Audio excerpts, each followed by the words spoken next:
नमस्कार दोस्तों, आज हम बात करेंगे चीन के कृत्रिम सूरज के बारे में, जो स्वच्छ और असीमित ऊर्जा का उत्पादन करने के लिए एक महत्वाकांक्षी वैज्ञानिक परियोजना है।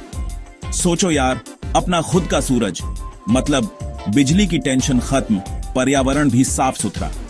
ये कोई साइंस फिक्शन मूवी की कहानी नहीं है, बल्कि हकीकत है जिस पर चीन सालों से काम कर रहा है।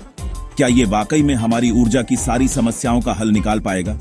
क्या इससे हमारी पृथ्वी और भी बेहतर जगह बन पाएगी? आज की इस वीडियो में मैं, आपका दोस्त झावर जाफरी, आपको इसी कृत्रिम सूरज की गहराइयों में ले जाऊंगा। हम जानेंगे कि ये काम कैसे करता है, इसकी ताकत कितनी है, और सबसे जरूरी बात, इससे हमें और आपको क्या फायदा होगा। हम ये भी देखेंगे कि इस रास्ते में क्या क्या मुश्किलें आ रही हैं और वैज्ञानिक इनसे कैसे निपट रहे हैं। तो कुर्सी की पेटी बांध लो, क्योंकि ये सफर बहुत ही रोमांचक होने वाला है। यह विषय सिर्फ वैज्ञानिकों या इंजीनियरों के लिए ही नहीं है, बल्कि हम सबके लिए महत्वपूर्ण है। ऊर्जा हमारी जिंदगी का अहम हिस्सा है, और अगर हमें एक ऐसा स्रोत मिल जाए जो कभी खत्म न हो और पर्यावरण को भी नुकसान न पहुंचाए, तो इससे बड़ी क्रांति क्या होगी। तो चलिए, बिना किसी देरी के शुरू करते हैं इस अद्भुत वैज्ञानिक कारनामे की कहानी और जानते हैं कि कैसे चीन धरती पर ही एक नया सूरज बनाने की कोशिश कर रहा है। तो भाई लोगों, चीन के इस कृत्रिम सूरज का असली नाम है experimental advanced super conducting tokamak, जिसे शॉर्ट में ईस्ट कहते हैं। ये एक डोनट के आकार का रिएक्टर है जो परमाणु संलयन, न्यूक्लियर फ्यूजन के सिद्धांत पर काम करता है। हाइड्रोजन के दो भारी आइसोटॉप्स, ड्यूटेरियम और ट्राइटियम, को अत्यधिक उच्च तापमान पर गर्म करके प्लाज्मा में बदल दिया जाता है। फिर शक्तिशाली चुंबकीय क्षेत्रों का उपयोग करके इस सुपर हॉट प्लाज्मा को सीमित रखा जाता है। जब ये नाभिक टकराते हैं तो वे फ्यूज होकर हीलियम बनाते हैं और ढेर सारी ऊर्जा छोड़ते हैं। अब बात करते हैं इस कृत्रिम सूरज की गर्मी और ताकत की। ये रिएक्टर 15 करोड़ डिग्री सेल्सियस तक का तापमान उत्पन्न कर सकता है। हाँ, सही सुना तुमने, 15 करोड़ डिग्री सेल्सियस।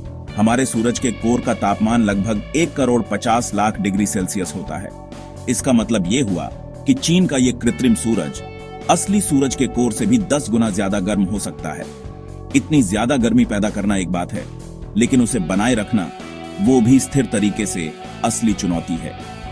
जनवरी 2025 की रिपोर्ट्स के अनुसार ईस्ट रिएक्टर ने एक नया विश्व रिकॉर्ड बनाया। उसने 18 मिनट तक 10 करोड़ डिग्री सेल्सियस से भी ज्यादा तापमान को स्थिर रखा।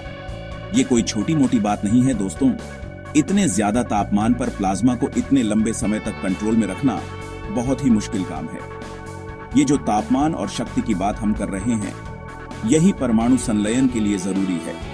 जब तक इतना ज्यादा तापमान नहीं होगा, तब तक हाइड्रोजन के आइसोटॉप्स आपस में फ्यूज नहीं होंगे और ऊर्जा पैदा नहीं होगी। जितनी देर तक हम इस उच्च तापमान को बनाए रख पाएंगे, उतनी ही ज्यादा ऊर्जा हम पैदा कर पाएंगे। और यही तो हमारा मकसद है, एक ऐसा ऊर्जा स्रोत जो हमारी बढ़ती जरूरतों को पूरा कर सके, वो भी बिना किसी प्रदूषण के। चीन ये कृत्रिम सूरज क्यों बना रहा है? इसका मकसद है स्वच्छ ऊर्जा।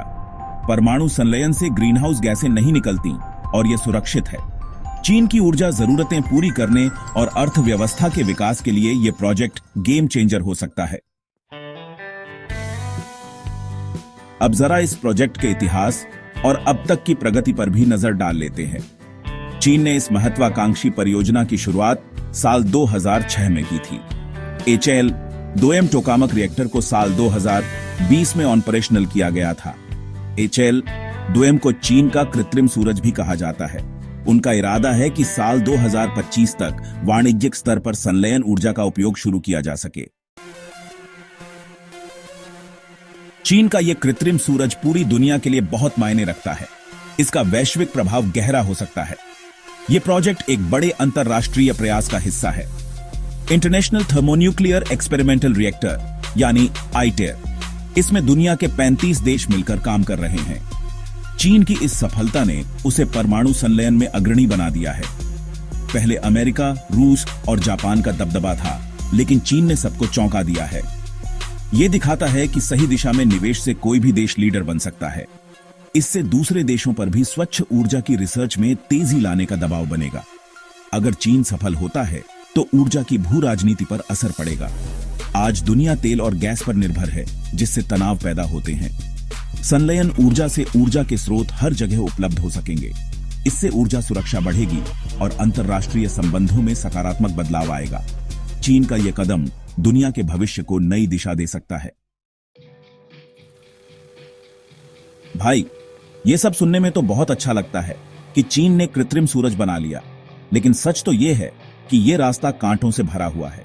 इस तकनीक को हकीकत बनाने में कई बड़ी चुनौतियां हैं। सबसे बड़ी चुनौती है प्लाज्मा को स्थिर रखना, करोड़ों डिग्री सेल्सियस गर्म चीज को चुंबक के जोर पर लटकाए रखना। दूसरी बड़ी चुनौती है लागत। ईस्ट रिएक्टर को एक दिन चलाने में 11 लाख रुपए का खर्च आता है। वैज्ञानिकों को तकनीक को किफायती बनाना है ताकि आम आदमी इसे खरीद सके। ये एक बहुत बड़ा इकोनॉमिक चैलेंज है। इन चुनौतियों के बावजूद वैज्ञानिक प्रगति कर रहे हैं। जैसे 2021 में ईस्ट रिएक्टर ने 100 सेकंड तक 16 करोड़ डिग्री सेल्सियस का तापमान बनाए रखा था। हर कामयाबी वैज्ञानिकों का हौसला बढ़ाती है, लेकिन अभी भी लंबा सफर तय करना है। प्लाज्मा को स्थिर रखना, रिएक्टर के मटेरियल को मजबूत बनाना और पूरी प्रक्रिया को सुरक्षित बनाना, ये चुनौतियां हैं। सोशल मीडिया पर फैली गलतफहमियां। चीन के कृत्रिम सूरज के साथ भी ऐसा ही हुआ है। कई वीडियो और पोस्ट वायरल हुए। दावा किया गया कि चीन ने आकाश में कृत्रिम सूरज लॉन्च किया है। यह सरासर गलत है। असल में वो एक रॉकेट लॉन्च का वीडियो था। सही जानकारी रखो। तो दोस्तों, यह था चीन के कृत्रिम सूरज के बारे में संक्षिप्त विवरण। हमने देखा कि यह कैसे काम करता है और इसके पीछे चीन का मकसद क्या है। यह वाकई में एक ऐसी तकनीक है जो हमारी दुनिया को बदल सकती है। अगर आपको यह वीडियो पसंद आया हो तो लाइक और सब्सक्राइब करना ना भूलें। और हाँ, कमेंट करके जरूर बताना कि आप अगले वीडियो में किस टॉपिक के बारे में जानना चाहते हैं। मैं झावर जाफरी आपसे फिर मिलूंगा एक और दिलचस्प जानकारी के साथ। तब तक के लिए अपना ख्याल रखिए। धन्यवाद।